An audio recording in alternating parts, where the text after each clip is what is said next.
Dear students, welcome to Learning Management System of Superior Group of Colleges. Dear students, आज हमारा chapter number 10 में से lecture number 4 है, जिसमें हम देखेंगे कि ये इलेक्ट्रोड पोटेंशियल क्या है और फिर हम इसको मेजर कैसे कर सकते हैं। तो सबसे पहले देखते हैं electrode potential. Electrode potential actually this is the tendency of an electrode to lose or gain electrons. यानी ये कैपेबिलिटी है किसी भी इलेक्ट्रोड की इलेक्ट्रॉन को लूज करने की या इलेक्ट्रॉन को गेन करने की। इसका मतलब है इलेक्ट्रोड पोटेंशियल दो तरह का होता है, जैसा कि रिएक्शन दो तरह के थे, एक ऑक्सीडेशन और दूसरा रिडक्शन। तो ये पोटेंशियल भी दो तरह का हो जाएगा, ऑक्सीडेशन पोटेंशियल और रिडक्शन पोटेंशियल। ऑक्सीडेशन पोटेंशियल ये इलेक्ट्रोड की टेंडेंसी है इलेक्ट्रॉन लूज करने की, और रिडक्शन पोटेंशियल ये टेंडेंसी है, ये कैपेबिलिटी है इलेक्ट्रॉन गेन करने की। तो सिंपली हम इस तरह से डिफाइन कर सकते हैं, electrode potential is the tendency of an electrode to lose or gain electrons. किस तरह से? इसमें हम ये करते हैं कि जो भी हमारे पास इलेक्ट्रोड होता है, जो मेटल होती है, हम उसी के सॉल्यूशन में डिप कर देते हैं।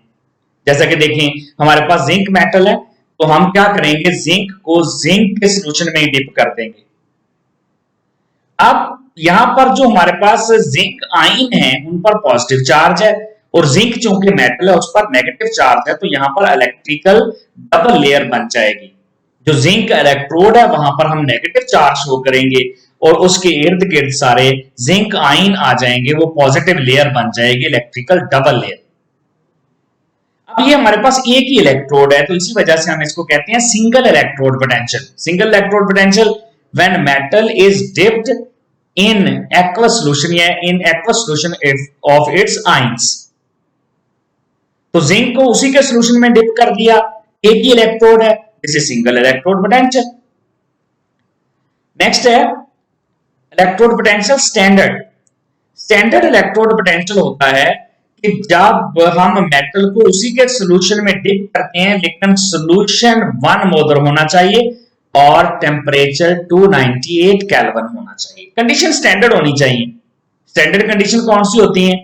1 atm प्रेशर होना चाहिए, 298 केल्विन टेम्परेचर होना चाहिए और 1 मोलर कंसंट्रेशन होनी चाहिए। तीन बातें, अगर ये तीन बातें पूरी हो जाएं तो जब मेटल को उसी के सॉल्यूशन में डिप करेंगे, that will B standard electrode potential. तो उसकी जो इलेक्ट्रॉन लूज या गेन करने की टेंडेंसी होगी, electrode potential tendency to lose or gain electron, उसकी जो इलेक्ट्रॉन लूज या गेन करने की जो टेंडेंसी होगी, that will B standard electrode potential. जब कंडीशन स्टैंडर्ड है, 1 मोलर सॉल्यूशन है, टेम्परेचर 298 केल्विन है और प्रेशर 1 atm है, इसको E नॉट से शो करते हैं। अब जब भी हमने पोटेंशियल निकालना होता है, तो पोटेंशियल निकालने के लिए हमें जो है इलेक्ट्रोड पोटेंशियल निकालने के लिए स्टैंडर्ड भी चाहिए। जैसा कि जिंक है, जिंक का आपने ऑक्सीडेशन पोटेंशियल या रिडक्शन पोटेंशियल यानी इसका पोटेंशियल निकालना है, तो हम इसको किसी ना किसी स्टैंडर्ड से जोड़ेंगे। जैसा कि मैंने शुरू में बताया, जो इलेक्ट्रोड पोटेंशियल है दो तरह का होगा। टेंडेंसी टू लूज इलेक्ट्रॉन, उसको ऑक्सीडेशन पोटेंशियल कहेंगे, जैसा कि यहां देखिए जिंक इलेक्ट्रॉन लूज कर रहा है, और tendency to gain electron that will be reduction potential. दूसरे रिएक्शन में देखें जो जिंक है वो इलेक्ट्रॉन ले रहा है, तो ये ऑक्सीडेशन पोटेंशियल भी हो सकता है और रिडक्शन पोटेंशियल भी हो सकता है, इलेक्ट्रोड पोटेंशियल। अब डियर स्टूडेंट्स, इलेक्ट्रोड पोटेंशियल निकालने के लिए भी हमें कोई ना कोई स्टैंडर्ड चाहिए। जैसा कि अगर आपको शुरू में याद हो, चैप्टर नंबर 1 में हमने पढ़ा था कि मैसेज निकालने के लिए हमें स्टैंडर्ड चाहिए कार्बन 12। हम कार्बन 12 से कंपेयर करके मैसेज निकालते हैं। जैसे आपने किसी भी इलाके की हाइट बतानी हो, तो आप सी लेवल को चेक करते हैं, सी लेवल हमारा स्टैंडर्ड है, 0 मीटर है। इसी तरह सिंगल इलेक्ट्रोड का इलेक्ट्रोड पोटेंशियल नहीं निकल सकता, हमें इलेक्ट्रोड पोटेंशियल के लिए कोई स्टैंडर्ड चाहिए, ताकि एक ऑक्सीडेशन हाफ रिएक्शन है तो दूसरा रिडक्शन हाफ रिएक्शन भी तो साथ आए ना, सर्किट कंप्लीट हो। तो जो हमारे पास स्टैंडर्ड है वो स्टैंडर्ड हाइड्रोजन इलेक्ट्रोड है, इसको छी से लिखते हैं, standard hydrogen electrode SHE। Standard hydrogen electrode में क्या होता है, इसमें हमारे पास जो इलेक्ट्रोड होता है वो प्लेटिनम का, और प्लेटिनम के भी एंड पे जाके देखें प्लेटिनाइज्ड प्लेटिनम फॉयल है। इसका सरफेस एरिया बढ़ाने के लिए, क्यों? क्योंकि यहां पर जो प्लेटिनाइज्ड प्लेटिनम फॉयल है जब हाइड्रोजन इसके ऊपर आएगी 1 atm प्रेशर पे, तो ये फौरन उसको डिसोसिएट करे, हाइड्रोजन H2 को पहले 2H में बदलेगा। H2 पहले हाइड्रोजन एटम बनेंगे और हाइड्रोजन एटम फिर इलेक्ट्रॉन लूज करेंगे। तो कैटलिस्ट का काम होता है इक्विलिब्रियम को एस्टैब्लिश करने में, जल्दी आने में सपोर्ट करना, इक्विलिब्रियम एस्टैब्लिश रैपिडली, और दूसरा इसकी डिसोसिएशन में हेल्प करना। तो जब 1 atm प्रेशर पर हम हाइड्रोजन गैस देते हैं, क्यों हाइड्रोजन क्यों दे रहे हैं? क्योंकि हाइड्रोजन इलेक्ट्रोड है। 1 atm क्यों यूज कर रहे हैं? क्योंकि स्टैंडर्ड कंडीशन रखनी है, स्टैंडर्ड हाइड्रोजन इलेक्ट्रोड है। तो 1 atm प्रेशर पर हम हाइड्रोजन गैस दे रहे हैं। हाइड्रोजन गैस प्लैटिनाइज्ड प्लैटिनम फॉयल के ऊपर जब पहुंचती है तो वहां पर जाकर डिसोसिएट हो जाती है और हाइड्रोजन H2 2H में चेंज हो जाते हैं और इलेक्ट्रॉन लूज कर देते हैं। अब सोल्यूशन किस चीज का है? सोल्यूशन में भी हाइड्रोजन आइंस हैं। आपने 1 मोलर हाइड्रोक्लोरिक एसिड सोल्यूशन लिया है एक दफा, फिर कंसंट्रेशन स्टैंडर्ड है 1 मोलर, तो वो जो 1 मोलर HCl सोल्यूशन है उसमें हाइड्रोजन आइन है। तो हाइड्रोजन आइन, ये जो इलेक्ट्रॉन हाइड्रोजन एटम ने लूज किए हैं प्लैटिनाइज्ड प्लैटिनम फॉयल पर, जो हाइड्रोजन एटम बने, उन्होंने जो इलेक्ट्रॉन लूज किए हैं वो सोल्यूशन वाले हाइड्रोजन लेके हाइड्रोजन गैस बना देंगे जो बबल्स की शक्ल में बाहर निकल जाएगी। जैसा कि राइट साइड पे देखें 2 रिएक्शन है। पहले वाले में देखें हाइड्रोजन आइन बना रही है, यानी 2 इलेक्ट्रॉन लूज हो रहे हैं। ये कौन सी हाइड्रोजन है जो बाहर से दे रहे हैं 1 atm पे? ये इलेक्ट्रॉन लूज करके हाइड्रोजन आइन बनके सॉल्यूशन में चले जाएगी और सॉल्यूशन में जो HCl के हाइड्रोजन आइंस हैं वो वही वाले इलेक्ट्रॉन लेकर दूसरे रिएक्शन में देखें हाइड्रोजन गैस बनकर बबल्स की शक्ल में निकल जाएंगे। सबसे ऊपर हमारे पास देखें पोटेंशियोमीटर लगा है, टेंपरेचर फिर स्टैंडर्ड है 25 डिग्री सेंटीग्रेड यानी 298 केल्विन। तो यहां पर जो पोटेंशियोमीटर पोटेंशियल नोट करता है, जो हमें रीडिंग देता है वो 0 आती है। तो स्टैंडर्ड हाइड्रोजन इलेक्ट्रोड का पोटेंशियल 0 वोल्ट होता है, इसी वजह से हम इसको एज अ स्टैंडर्ड यूज करते हैं। अब इलेक्ट्रोड पोटेंशियल की मेजरमेंट करते कैसे हैं?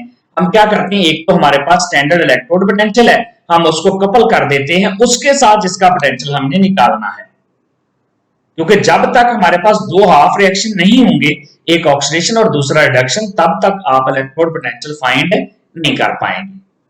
तो सबसे पहले वाले इसमें सेल में देखें, हमारे पास एक तरफ जिंक है कंपार्टमेंट का हाफ रिएक्शन, हाफ सेल है, दूसरी तरफ हमारे पास हाफ सेल है स्टैंडर्ड वाला।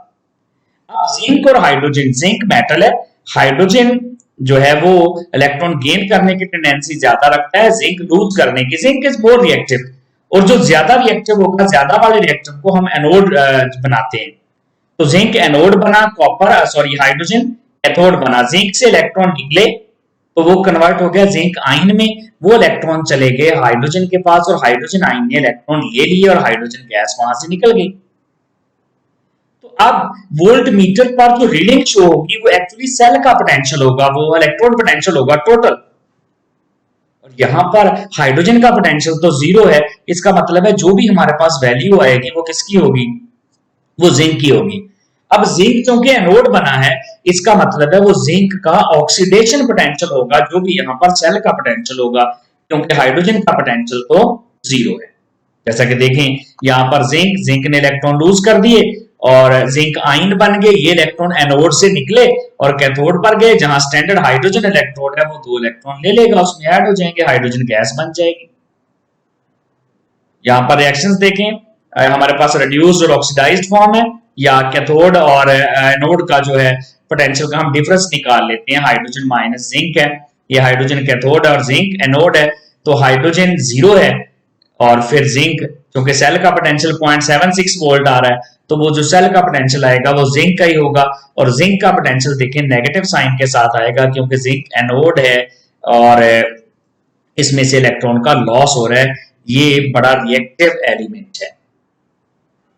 इसी तरह हम मेजरमेंट कर सकते हैं पोटेंशियल की कॉपर सेल, हम अटैच कर देते हैं कॉपर को स्टैंडर्ड हाइड्रोजन इलेक्ट्रोड के साथ। अब कॉपर चूंकि लेस रिएक्टिव मेटल है तो कॉपर बनेगा कैथोड और हाइड्रोजन जो है वो बनेगा एनोड। तो एनोड से इलेक्ट्रॉन का लॉस होगा और ये इलेक्ट्रॉन ऐड हो जाएंगे कैथोड में। कॉपर इलेक्ट्रॉन गेन करेगा, हाइड्रोजन लूज करेगा, यहां पर कॉपर की क्या हो जाएगी? रिडक्शन, और हाइड्रोजन की ऑक्सीडेशन हो जाएगी। और जो वोल्ट मीटर हमें रीडिंग शो करेगा वो सेल का पोटेंशियल होगा, और सेल का पोटेंशियल एक्चुअली वो कॉपर का पोटेंशियल होगा। क्यों? क्योंकि स्टैंडर्ड हाइड्रोजन इलेक्ट्रोड का पोटेंशियल तो जीरो है। अब कॉपर की क्योंकि रिडक्शन हो रही है, इसका मतलब है हमारे पास जो आंसर आएगा वो रिडक्शन पोटेंशियल ऑफ कॉपर आएगा। अगर हम रिएक्शंस देख लें तो यहां पर देखें हाइड्रोजन एनोड बन रहा है, इलेक्ट्रॉन लूज कर दिए, कॉपर कैथोड बन रहा है, इलेक्ट्रॉन गेन कर लिए। अगर हम पोटेंशियल निकालें कैथोड माइनस एनोड करके तो कॉपर का तो हमने निकालना है, सेल का पोटेंशियल कितना है 0.34 वोल्ट। ये कहां से पता चला, ये वोल्ट मीटर की रीडिंग थी। कॉपर का निकालना है, माइनस हाइड्रोजन का कितना है, जीरो है, तो कॉपर का रिडक्शन पोटेंशियल कितना आ जाएगा 0.34 वोल्ट। तो इस तरह हम किसी भी एलिमेंट को अटैच कर सकते हैं, किसके साथ, स्टैंडर्ड हाइड्रोजन इलेक्ट्रोड के साथ, और हम उसका पोटेंशियल फाइंड कर सकते हैं। ये था डियर स्टूडेंट्स हमारा आज का लेक्चर कि what's electrode potential and how is it measured. Thank you very much.